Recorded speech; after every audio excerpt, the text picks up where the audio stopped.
Okay, ladies and gentlemen, I don't know where the world the news just broke.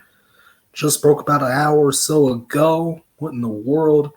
The Pennsylvania Union are coming back.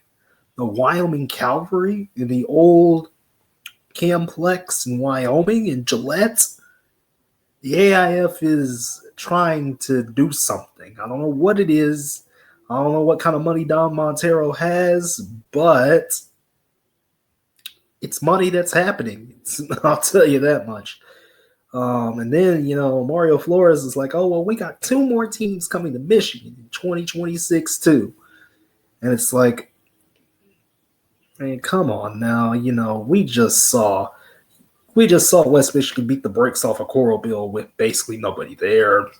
I mean, it is what it is. It's a Saturday night, in March Madness going on and all the sports going on and everything in between. That's not stopping. That's not stopping West Michigan from putting the beat, on Coralville, because I swear there was like 1,000 fans there. I mean, you could see during the broadcast it was 40-2 at one point. 40-2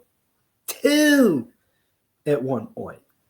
One side that showed the field and everything, and the other side of the bleachers, the bleachers that didn't have fans on them, there was nobody on that side. I'll tell you that much right now. So that tells me that there is something going on there. Yeah, I don't know why the AIF is trying to do this, but yeah. It was 40 to. I will continue to make this point. It was 40-2 at one point on Saturday. What more do you need? West Michigan's talking about, oh, well, we need better competition. We need to do something. We need to move up. You literally can. Just do it.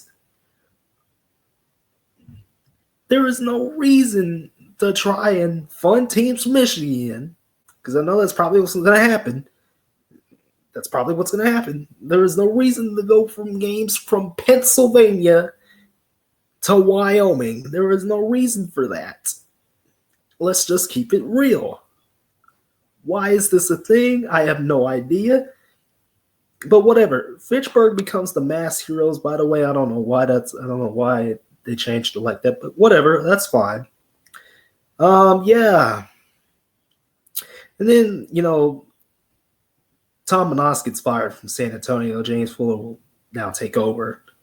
I don't know, man. I guess maybe it was like organizational differences. San Antonio wants a different direction. That's probably what it was. And Manas just didn't fit it. I know Ralph, is probably going to be like, well, what do we do with Brandon now? Maybe he and James will continue that. Who knows? I don't know, man. I don't know. But this week in the IFL was pretty interesting. Pretty interesting games, from top to bottom.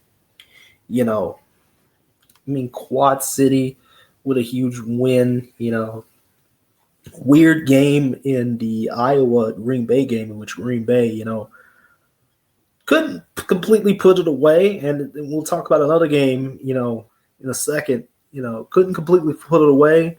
But hey, they did what they needed to do. Green Bay was able to win. I mean, can you say that? Can you say that about anything else? Not particularly. Nashville. Well, we'll talk about Nashville in a little bit, but yeah, Arizona looking like the Arizona of old.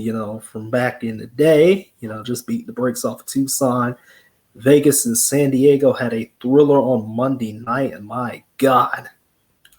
What a game Monday night. What a fun game that was in Oceanside. Fishers won their first game. Big picks in this game. Northern Arizona's lost out there. They don't know what to do.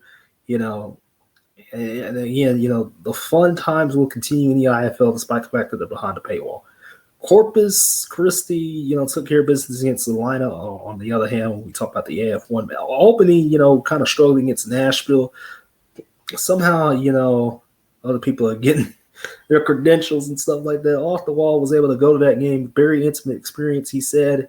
And I believe him. It was a pretty intriguing game. The Cats, they can't play. Now they're still wishy-washy about their quarterback situation though, because I swear KO was the quarterback and then he got released, and then now things are, getting kind of crazy. But whatever, man. Whatever. But the biggest game of the weekend was that Southwest Kansas Oregon game. Southwest Kansas had this game won. They were up like 32-7.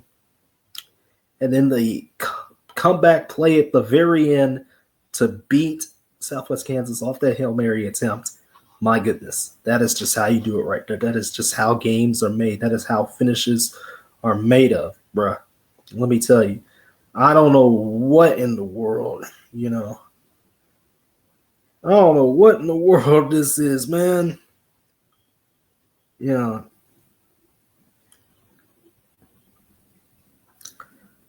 That was a crazy game. That was just crazy. I mean, my God. You just don't get those types of things every day. Dalton Cole has been lightening up, by the way, just lighting it up from everywhere. And it's just like, that's crazy. Man. What a good game, man.